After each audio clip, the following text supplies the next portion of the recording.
Hello friends, welcome back to my channel एडू ज्ञान खेयर। और आज के इस वीडियो में हम क्लास 6 की हिस्ट्री का थर्ड चैप्टर करेंगे। इससे पहले कि मैंने 2 चैप्टर्स के वीडियोस डाल दिए हैं, आप लोग उसे भी जाकर ज़रूर देखें। उसका लिंक मैंने डिस्क्रिप्शन में दे रखा। अगर पहली बार मेरे चैनल पर आए तो इसे सब्सक्राइब कर दे ताकि आगे आने वाली वीडियोज़ का नोटिफिकेशन आप लोगों को मिलता रहे। और अगर ये वीडियो पसंद आए तो इसे लाइक और शेयर भी कर दें। फ्रेंड्स, इससे पहले कि 2 चैप्टर्स में हम लोगों ने जाना था कि किस तरह से ह्यूमन बीइंग डेवलप होकर हंटर गैदरर से फूड ग्रो करने वाले बने थे। अब इस चैप्टर में हम लोग देखेंगे कि किस तरह से अर्ली सिटीज़ आई, कौन कौन से शहर बसाए गए थे, वो सारा कुछ हम लोग ये इस चैप्टर में शुरू करेंगे। तो चलिए शुरू करते हैं। तो जो आज है हम लोग पढ़ेंगे वो है स्टोरी ऑफ हड़प्पा। तो देखिए फ्रेंड्स, सबसे पहले जो इन सिटीज़ के बारे में कब पता चला था, इन सिटीज़ के बारे में सबसे पहले जब रेलवे लाइन बिछाई जा रही थी आज से 150 साल पहले। तो 150 साल पहले जब रेलवे लाइन बिछाई गई थी तो वहाँ के जो इंजीनियर्स थे उन लोगों को एक बहुत बड़ा जो वहाँ का एरिया था, वहाँ से उन लोगों को बहुत सारे ब्रिक्स मिले। तो उसका इस्तेमाल तो उन लोगों ने रेलवे लाइन बिछाने में कर लिया था। उन लोगों को उस वक्त पता नहीं था कि यहाँ पे कभी कोई सिटीज़ थी। तो हड़प्पा पंजाब में सबसे पहले इस सिटीज़ के बारे में पता चला था। ठीक है फ्रेंड्स। तो जब उन इंजीनियर्स को पता चला कि वहाँ पे रिमेन्स पाए गए, बहुत सारे ब्रिक्स पाए गए, तो उस वक्त उन लोगों ने इस्तेमाल कर लिया। उस वक्त पता नहीं था किसी को कि यहाँ पे कभी कोई सिटीज़ रही होंगी। लेकिन फिर उसके बाद आज से 80 साल पहले जब वहाँ पे आर्कियोलॉजिस्ट ने खुदाई की तो वहाँ पे उन लोगों ने देखा कि ये तो बहुत ही ओल्डेस्ट सिटीज़ है सब कॉन्टिनेंट की। पहले बता देती हूँ सब कॉन्टिनेंट क्या होता है। सब कॉन्टिनेंट किसी भी कॉन्टिनेंट का एक ऐसा पार्ट होता है जिसे अलग से हम लोग डिस्टिंग्विश कर सकते हैं, उसकी अलग खासियत होती है कुछ। तो जब हमारे सब कॉन्टिनेंट में, इंडियन सब कॉन्टिनेंट में कौन कौन से आते हैं, पाकिस्तान, बांग्लादेश, भूटान, ये सब कुछ आते हैं। तो जब वहाँ पे 80 साल पहले, आज से 80 साल पहले आर्कियोलॉजिस्ट ने वो वहाँ पे पाया कि यहाँ पे तो कोई सिटीज़ थी। जब उन लोगों ने इस सिटीज़ को डिस्कवर्ड किया तो वहाँ पे आसपास जितनी भी साइट्स उन लोगों को मिली उसका नाम उन लोगों ने दे दिया हड़प्पन सिटीज़। और ये सिटीज़ जो है आज से 4700 साल पहले डिस्कवर्ड हुई थी। तो इस तरह से हड़प्पा के बारे में पहले पता चला। चलिए नेक्स्ट पेज पे चलते हैं। तो इन सिटीज़ के बारे में स्पेशल क्या था। ये जो सिटीज़ थी आज से 4700 साल पहले जब बनाई गई थी तो उस वक्त भी ये कितने बिल्कुल अच्छे से इसको तैयार किया गया था ताकि अभी तक वो उसकी ईंटें इतनी मजबूत थी। तो सोचिए उस वक्त कितना ज़्यादा डेवलप उस वक्त के सिटीज़ ये सब रहे होंगे। तो जो ये जो सिटीज़ थी इसको 2 हिस्सों में डिवाइड करके बनाया गया था। एक जो वेस्ट का पार्ट था, वेस्ट का जो हिस्सा था वो स्मॉलर था लेकिन वो हायर था, ऊंचा था। और जो इसको ये जो वेस्ट का जो पार्ट था इसे बोलते थे सीटाडेल। और उसके बाद जो पार्ट था ईस्ट का जो पार्ट था वो लार्जर था लेकिन क्या था, लोअर था। तो इसलिए इसको लोअर टाउन बोला गया था। तो ये जो इसके चारों तरफ से बेग्ड ब्रिक्स को लगा दी जाती थी। इस तरह से ये क्वेश्चन हमेशा पूछा जाता है सीटाडेल और लोअर टाउन के बारे में, इसे आप लोग बिल्कुल नोट कीजिएगा। तो ये जो सिटीज़ हम लोगों को मिली है वो कहाँ है, पंजाब में, सिंध में, पाकिस्तान में, गुजरात में, राजस्थान, हरियाणा, इन सारे जगहों पे पाई गई हैं।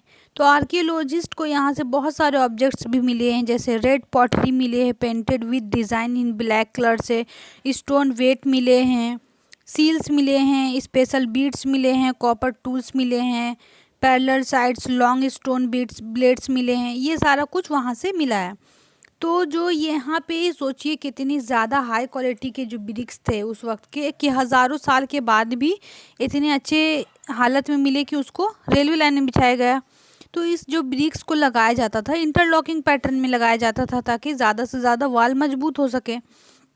तो ये जो सिटीज़ है इसमें कुछ स्पेशल बिल्डिंग्स भी बनाई जाती थी सिटाडेल यानी वेस्ट के साइड में। जैसे कि एक मोहनजोदाड़ो में मिला है, एक बहुत बड़ा स्पेशल टैंक बनाया गया था जिसे आर्कियोलॉजिस्ट ने क्या नाम दिया है, ग्रेट बाथ का नाम दिया है। तो ये सिटाडेल वाले हिस्से में बनाया गया था। ठीक है। उसके अलावा भी मिले बहुत सारे सिटी जैसे कालीबंगन, लोथन, यहाँ पे फायर अल्टर्स पाए गए हैं जहाँ पे सेक्रीफाइसेस किए जाते थे। इसके अलावा जो मिले हैं मोहनजोदाड़ो, हड़प्पा, लोथल में जहाँ पे स्टोर हाउस बनाए गए हैं। वो सारा कुछ यहाँ पे आप लोगों को देखिए मैप में दिया गया है कहाँ पे था, मोहनजोदाड़ो, लोथल, धोलावीरा, कालीबंगन, सारा कुछ आप लोगों को इस मैप में देखकर समझ में आ जाएगा। चलिए नेक्स्ट पेज पे चलते हैं। देखिए यहाँ पे आप लोगों को ग्रेट बाथ के बाद का मैप दिखाया गया है कि किस तरह से उस वक्त बनाया गया था। ये किसी स्पेशल ओकेजन में वहाँ पे बात करने के लिए बनाया गया था। तो ये चारों तरफ से बिल्कुल बिल्कुल लॉक था, तार चारों तरफ से दिए गए थे, सीढ़ियाँ उतरने के लिए दी गई थी। इस तरह से ये था उसका मैप, ठीक है। तो चलिए अब नेक्स्ट यहाँ पे देखते हैं हाउसेस, ड्रेन्स एंड स्ट्रीट्स। जो हाउसेस थी वो 1 या 2 स्टोरीज के होती थी हाई, और जो रूम बने हुए थे वो उसमें कोर्टयार्ड, बीच में एक आंगन होता था और चारों तरफ से कमरे होते थे। बहुत सारे जो हाउसेस थे उसमें बाथिंग एरिया बिल्कुल अलग थे, और वेल्स, कुएं पाए जाते थे वाटर सप्लाई के लिए।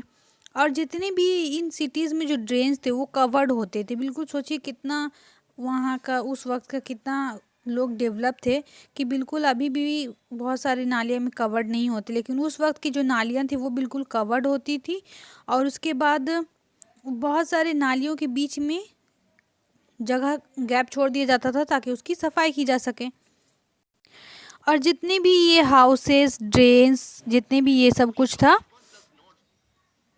वो बिल्कुल प्लान था। बिल्कुल ऐसा नहीं कि बिना प्लानिंग के सब कुछ बन रहा है, बिल्कुल प्लान के साथ उन लोगों के शहर के तमाम चीज़ें, नालियाँ हो गई, बाथिंग एरिया, घर, सब कुछ बिल्कुल प्लान बनाया जाता था। यहाँ पे आप लोगों को दिखाया गया है वो, ठीक है। चलिए नेक्स्ट पेज पे चलते हैं। देखिए अब देखते हैं लाइफ इन द सिटीज़, कैसे लाइफ होती थी। जो हड़प्पन सिटीज़ में जो थी बिल्कुल बिजी प्लेस था, वो जो जगह था वो बिल्कुल बिजी प्लेस था। वहाँ पे हमेशा लोगों का आना जाना था, और जो जो लोग थे वो बिल्कुल कंस्ट्रक्शन का जो काम थे, स्पेशल बिल्डिंग जो सिटीज़ में बनाते थे वो बिल्कुल अच्छे से वो करते थे। उस वक्त का जो ये था रूलर्स, ये सारा कुछ संभालते थे। और जो रूलर्स थे अपने लोगों को भेजते थे ताकि वो अलग अलग जगह से मेटल्स ला सके, प्रीशियस स्टोन्स ला सके, ठीक है। फिर उसके बाद बहुत सारे मोस्ट वैल्यूएबल ऑब्जेक्ट्स भी थे जैसे कि गोल्ड, सिल्वर, बीड्स वगैरह। तो उसके बाद है हमारा, तो रूलर्स के अलावा भी बहुत सारे प्रोफेशंस हुआ करते थे जैसे स्क्राइब्स, क्राफ्ट पर्सन। तो जो स्क्राइब्स होते थे वो उनको लिखना आता था कि किस तरह से सील्स पर लिखेंगे। क्राफ्ट पर्सन जो होते थे वो मेन और वुमेन भी हो सकते थे।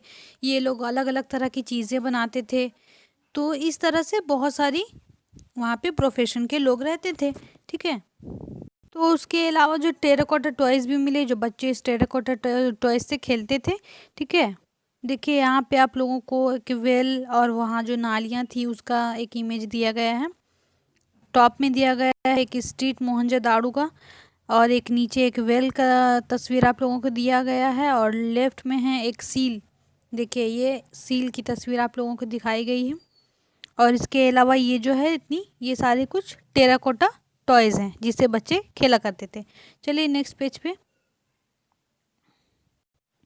तो जो न्यू क्राफ्ट जो हम सिटीज़ में जो मिले थे उस वक्त, तो बहुत सारी जो चीज़ें आर्कियोलॉजिस्ट को मिली है वो किससे बनी थी, कुछ स्टोन्स की, शेल्स की, मेटल्स की।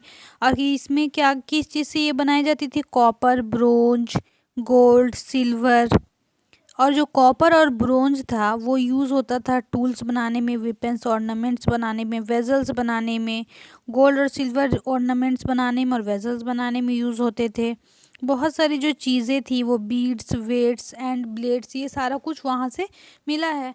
तो देखिए एक क्वेश्चन यहाँ से आता है कि उस वक्त कौन सा मेटल नहीं यूज़ किया गया था। तो इसमें अगर आप लोग को 4 ऑप्शन दे गई है, हमेशा कॉम्पिटिटिव एग्जाम में आता है कि 4 ऑप्शन दे दिया है, copper, bronze, gold, silver, but not iron. Iron का इस्तेमाल उस वक्त नहीं हुआ था, ये आप लोग नोट डाउन कर लेंगे। और यहाँ पे देखिए टॉप में स्टोन वेट की तस्वीर बनाई गई कि किस तरह से वो लोग वज़न नापने में इस्तेमाल करते थे। उसके बाद केयरफुली वो लोग किस तरह से वे जो बनी हुई थी वेट्स, वो चार्ट्स की बनी हुई थी। बहुत सारी यहाँ पे आप लोगों को साइड में जो तस्वीरें दी गई हैं, बीड्स जो होते थे, कुछ मोतियों की लड़ी की तरह यहाँ पे रेड कलर का जो दिखाया गया है, ये सारा कुछ वहाँ से मिला है। तो जो यहाँ पे आप लोगों को ये हार कुछ दिखाई दे रहा है ऑर्नामेंट, तो ये जो है ना बीड्स के बने होते थे। बहुत सारे जो बीड्स होते थे वो कार्नेलियन के बने होते थे, और ये एक तरह का ब्यूटीफुल रेड कलर का स्टोन होता था जिसके बीच से धागा को पार करके इसे अपने गहने के तौर पर लोग इस्तेमाल करते थे। ये बहुत सारे ब्लेड मिले हैं, स्टोन ब्लेड्स मिले हैं, ठीक है। इस तरह से बहुत सारी चीज़ें मिली हैं उस वक्त की। तो हड़प्पन सिटीज़ जो थे उसमें जो सील्स बनाए जाते थे वो स्टोन से बनाए जाते थे, और वहाँ पे एक रेक्टेंगुलर जो सील्स के यहाँ पे आप लोगों को इस पेज में बताया गया है। देखिए इस पे कुछ, यहाँ पे सील्स, इसके ऊपर कुछ लिखा गया है, मतलब वहाँ का वो स्क्रिप्ट है जिसे अभी तक पढ़ा भी नहीं जा सका है, ठीक है। तो इस तरह से रेक्टेंगुलर क्या थे, सील्स बनाए जाते थे, उसके ऊपर कुछ जानवरों की तस्वीर लगाई जाती थी। और जो हड़प्पन जो पीपल्स थे वो उसका जो पॉट्स बनाए जाते थे, पॉट्स जो थे वो ब्लैक डिज़ाइन के बहुत ब्यूटीफुल थे और ब्लैक डिज़ाइन उस पर किया जाता था। और यहाँ पे देखिए cotton was probably grown in the Mehrgarh. Cotton का जो सबसे पहले प्रूफ मिलता है कि वो कहाँ पे ग्रो हुए थे कॉटन, तो वो मेहरगढ़ में हुए थे आज से 7,000 साल पहले।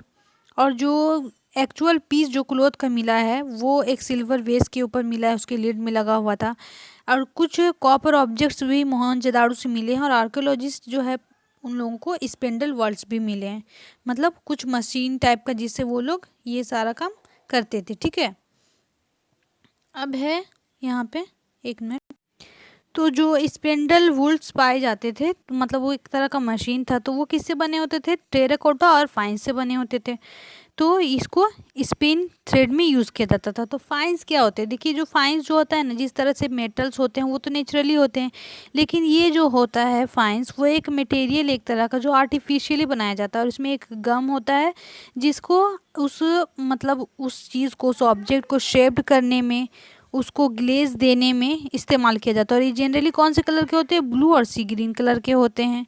और जो फाइंस का इस्तेमाल किया जाता था वो बीड्स, बैंगल्स और ईयरिंग्स और टीनी वेजल्स बनाने में इस्तेमाल किया जाता था। तो बहुत सारी जो चीज़ें बनाई जाती थी ये सारा कुछ, तो इसको बनाने के लिए क्या, बहुत सारे स्पेशलिस्ट हुआ करते थे। स्पेशलिस्ट कोई ऐसा नहीं कि कोई भी बना दे, क्योंकि वो जो भी चीज़ें मिली है वो इस तरह से बिल्कुल डिज़ाइन की गई है कि उसे देखकर पता चलता है कि कोई स्पेशलिस्ट हुआ करते हैं। और स्पेशलिस्ट कौन होता है, एक ऐसा पर्सन होता है जो अपना काम बिल्कुल ट्रेंड वे में करता है, बिल्कुल वो ट्रेंड होता है उस काम का, मतलब माहिर होता है। तो इस तरह से कटिंग, स्टोन पॉलिशिंग करने में स्पेशलिस्ट लोग अपने स्पेशलिस्ट लोग ये सारा कुछ बनाते थे, ठीक है। तो ये सारा कुछ देख के हम लोगों को पता चलता है, और मैन भी स्पेशलिस्ट हो सकते थे और मैं वुमेन भी। तो देखिए जैसे यहाँ पे ये जो मिला है एक, तो इसमें इसको देख कर ही पता चल रहा है कि किस तरह से इसकी बियर्ड बिल्कुल अच्छे से शेप्ड की गई है। इसे बिल्कुल एक एम्ब्रॉयडरी वाला कपड़ा को, मतलब इस देख कर ही पता चल रहा है इस इमेज को कि कितने ज़्यादा स्पेशलिस्ट उन लोगों ने, कितनी अच्छी तरह से अपने काम में कितने माहिर थे, ठीक है फ्रेंड्स। देखिए फ्रेंड्स, ये तो चैप्टर बहुत लंबा है इसलिए इसका मैं सेकंड पार्ट बनाऊंगी। इस पार्ट के लिए बस इतना ही। अगर आप लोगों को मेरा वीडियो पसंद आए तो इसे लाइक, शेयर और सब्सक्राइब कर दे। और नेक्स्ट पार्ट का जो वीडियो है वो भी मैं उसका लिंक में डिस्क्रिप्शन में दे दूँगी, बनाने के बाद आप लोग वहाँ से देख लीजिएगा, ठीक है फ्रेंड्स। अगर मेरी वीडियो पसंद आए तो इसे लाइक शेयर कर दे। Thank you.